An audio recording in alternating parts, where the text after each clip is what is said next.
Yo, what's up? What's up? It's your boy, comedian Leon the Jokester, here for another episode on the How I See It podcast. So yeah, man. Good morning. Good morning. Good morning. Good morning. We are still in the lab writing. This morning, man. If you woke up, just take the time to thank God and be grateful that you woke up to see another day. A lot of people didn't wake up this morning, so it's always a huge blessing to open up your eyes. And so, um, what I want to talk about today, man, I have so much. I always have so much to talk about. This morning, first off, I woke up. I woke up very, very inspired. I really, really woke up. I have a regimen of how many jokes I need to write per day. And today, I woke up and two things popped up in my heart from my past, and I wrote about them, and it ended up coming out successful. Like sometimes a joke will unfold and it just keeps unfolding. You're like, that right there needs to be on the stage now. Like, how did I not put that on stage already? And then there's other days where there's nothing that comes to mind. There's nothing that's even worth talking about sometimes. But today was one of those special days. And I just want to thank God, because if he doesn't drop it up in my heart, in my spirit, then I mean, how would I know what to talk about? So we're definitely going to be working on that. I got to clean it up. One thing I like to tell young comics, that when you write your rough draft, don't worry about it being funny. We'll get to that part later on. The most important thing you need to do is just write everything out. Whatever pops up in your mind that you feel like, yeah, I would like to talk about that on stage, write that out, and then later on go and clean it up and put it in joke form and joke structure. Okay. It's funny because I've been doing jokes and telling jokes and performing jokes for quite some time now, a few years, like 6 years to be exact.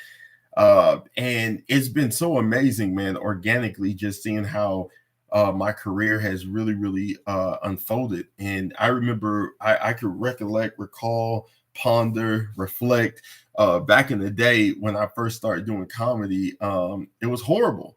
It was horrible. I was really dealing with confidence on stage. I was dealing with like thinking about, is every little thing funny? I was up there like literally drowning in my own material that wasn't clear. That's the reason why it wasn't funny, because it was unclear. You have to have clarity when you're writing material, because the people have to track you on stage. Remember that, comedians, whenever you're delivering a joke, remember that the people that are listening are tracking you like a stream. So if you start at A and then you go down to B and then you end with C, they were tracking with you. You take them on a journey every time you say a joke. So if A is home, right? You say everything you need to say about home life. Then you move down to B. If B is Walmart, you say everything you need to say at Walmart. Then C is your job. And you say everything you need to say about your job, and then your show is over.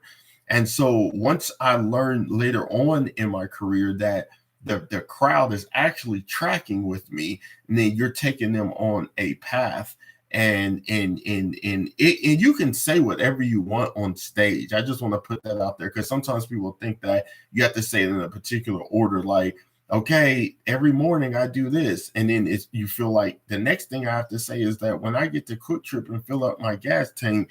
You don't have to actually do that. You could actually start by saying, I was in the woods running, and in just a second I'm gonna tell you who I was running from. And then you got the crowd wondering, like, wow, like, who was he running from? And then you could say, I was on an airplane going to Texas, and this is my experience in Texas.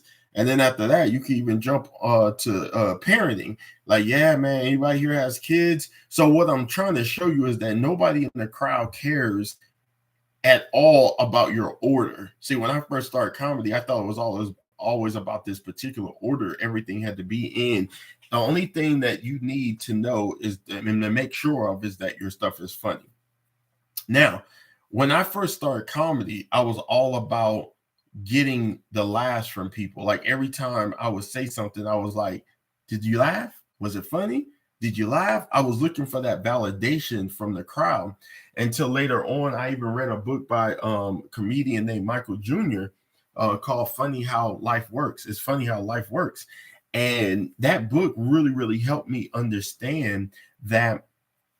Shouts out to Michael Jr. It really, really helped me understand that when I'm on stage, I'm not supposed to be a taker. I'm supposed to be a giver. Okay. One thing I've learned about following Jesus Christ is that he gave his life for the world. He didn't just walk through life selfishly taking from people. Like there's nowhere in the scriptures where you find that Jesus was walking around just taking everything from people. The only thing he took was your sin. You see, what you take from people, when you take from people, you got to recognize what is it that you're taking. Is it good? Is it bad? That's what life is all about. The only thing Jesus Christ took from people was their sin. That he broke the power of sin so you wouldn't have to be bound in your heart for the rest of your days. It's so powerful, man.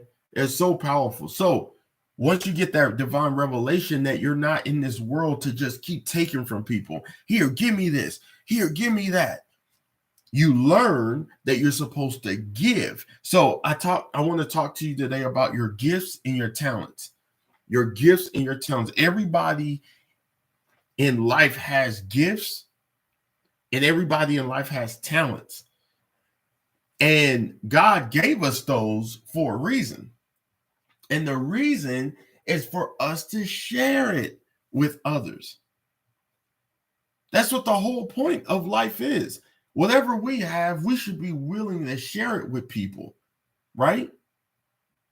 So if a person needs a roof over their head, we got to house them. You know, back in the day, this was before I was even following God. There was a guy in Paris, France named Boris. And he was looking to work like a internship in America. And so at the time I had like this record label called I-44 Records. It was me and my boy Miko Freeman. And what happened was we were business partners, and we had this record label, and we had big dreams of signing people and managing them. You know, the typical Black man dream: open up a record label, open it up. So you're not going to believe what happened. Boris took the initiative to get on the plane by faith because he was a believer in Christ. And he flew down to Tulsa, Oklahoma. And he even found a place to stay for the month that he was going to be here. Now, at that time, I was still driving a car. I wasn't vision impaired in my right eye. So I went over to the guy's apartment that he was staying with. And I was like, wow, Boris, you really came down here. He said, yeah, man, you were promoting real hard online. That was when we had MySpace instead of Facebook. We had MySpace as social media. And he was like, yeah, man, we're here. I'm here. Let's work. And the crazy thing is, I didn't really have everything that I was talking about at the time. See, I was a people pleaser all my life, and all I wanted was an opportunity. So I tried to create one myself. And so I was using a person's, I won't say their name, I was using their studio, their recording studio, you know, to record things. You know, I would DJ shows and whatnot. So Boris had flew all the way down thinking that I was on some P. Diddy type stuff. Like I had my own record label, Harlem Shaking everywhere, but it was none of that stuff. In fact, he was looking for answers, and so was I. So I said, man, after he had stayed with the guy for a week, he still had like a few more weeks here. I said, man, you need to come stay with us, bro. You came all the way from Paris, France to see me. You need to stay with us. So picked him up. I took him to Burger King. He had never had Burger King before. And it's funny because if you type in I want to say Pastor Leon Pearly or Lockin' Leon or DJ Silver Rice. There's actual footage of me in the drive-thru with Boris asking him what does he want to eat. It's crazy, bro. And then I got another video where he's actually on my couch. You ever seen the movie Half Baked and the guy was sleeping on the couch? You know what I'm saying? Like that's what he was doing. He was sleeping on the couch. When he woke up, he got some Reese's cups and Cinnamon Toast Crunch as the cereal. And it was crazy because here I am thinking like, bro, I'm housing an intern and I don't even really got my stuff together. But it happened. It happened. It sure did. It sure did happen. And so after the end of the I guess the month that he was there, it was time for him to get back on the plane and fly back to Paris, France. We took lots of pictures together. We really tried our best to do what we needed to do to show our hospitality to Boris. But at the end of the day, it was a learning experience, man. He was so determined. And I wish I had, the label and everything, because how cool would that have been for him to fly down and I had my stuff together. That's why you got to keep your stuff together. So I say all that to say this: we have to learn to look at the opportunities that cross our path so we can be givers and help people. That opportunity where Boris was me helping him, me giving him a opportunity to work for me as an intern for I-44 Records. We never did sign any artists. We never did, man. First Black-owned record label with no artists. I couldn't find any good rappers. That's what the problem was. So we have to learn to be givers and not takers. So now, my perspective of comedy has tremendously changed, or you could say changed tremendously. Because now when I write, I'm not writing like the amateur comedian. See, the amateur comic, I'm gonna say comic because a comic does jokes that anyone can do, even if you're not a comic. But a comedian actually tells stories of your own persona, your own characters of life. So it was interesting to me because now when I hit the stage, I realized that I'm not there to be a taker. When I first started, I was like, I said a joke, laugh. Would this joke be funny? Would that joke? I need the people to laugh. I was taking from the people. Now, don't get weird on me. I already know comedy is all about the laughs. Like when you hear the laughter, oh my goodness, it actually is feedback that you have good material. When I first started comedy, it was horrible because I was a taker. And I would do shows and I would have 2 or 3 good jokes and then the rest was just hit and miss. Now, can you imagine being on stage 20 minutes, 30 minutes, 45 minutes and only having 3 really funny jokes and then the rest is just blah, blah, blah. No one's laughing. But had I really taken my time and stopped being impatient, and then it would have unfolded organically the right way. I can't go back and change the past of my comedy career, but we can make it better from this point on. Now, if you see a show of mine, if I get on 20, 30, 45 minutes, the whole time the laughter is there. And the reason why is not because I did anything special, is because first of all, I waited on the Lord. I sought out wisdom from him, because if it wasn't for him telling me, hey, write this, hey, write that, hey, put it this way, hey, I'll practice and I'll show up. If it wasn't for God, all my shows would be horrible. But the reason why I felt like the shows were horrible the first few years was because I was following God. But the reality was I was impatient. My flesh was getting in the way. I was like, oh, I got to be on stage. I got to be on stage. I got to hurry up and do this show. It's not about quantity. It's about quality. It's not about, oh, I got to show everyone I got 30 shows. I got 30 shows. It's about quality. So then that way, if you have the quality backing you up, you could do 3 shows in the whole year. 3 shows. But every time you do that show, you're going to kill. And a lot of comics, they don't want to go through that process. Tell a young comic that's just starting off, don't hit the stage for 3 years and just write like nobody's business and create that set that's going to be powerful on stage. All right. They're going to like ignore you. They're going to say you're hating, you're jealous, you're envious, and that's not the case. It's like most people can't take advice anymore or wisdom and receive it. So now when I get on stage, we're getting laughter throughout the whole show, beginning to end. It's a very successful thing. Very, very, very, very pleased with that.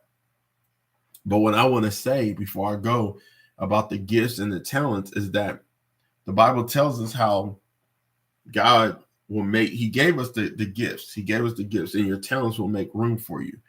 And what that really means is that if you keep working at it, keep working hard at your gifts and your talents, God's going to bring the increase. I said God's going to bring the increase. And so you're just going to keep getting better and better. And eventually people are going to start calling you. They'll say, hey, I saw you online. I really like your delivery. I really like what you're doing. I would like to sign you. And when that moment comes, then, you got to go into prayer and realize and recognize what's being said and offered to you. Because once you get into them contracts, they want you to do what they want you to do. It's all a game. Sometimes we're not ready to play it. The best way in this life to stay away from all the drama is to stay independent. Because if you go out and do 100 shows for $1,000, that's $100K. And you only got to share that with Uncle Sam. That brings you back down to about $75K, $80,000. And it's all yours. You know what I'm saying? I just did 3 shows not too long ago, made good money. And the reality check is if I had been signed to a management agency, and then I would have had to share half of that, if not more. I signed my own self to my own label, Pearly Group Management. I'm signed to Pearly Group Management. Only person that can take advantage of me is myself. And so, we got to learn to be bosses of ourselves. You know what I'm saying? And that's not on some pride, arrogant type stuff either, because God's the ultimate boss. He has the first and the last say so. He's the Alpha and Omega, beginning and end, first and last. But even with that, he wants you to be a good steward and manager over your talents and your gifts. We are responsible for that. If you don't believe me, look in the New Testament and study the talents that were passed out. And some of them did what they're supposed to do, and the others, they didn't. They wasted theirs, and God had to give what was wasted to the other people that were taking care of business. So I learned from that a long time ago.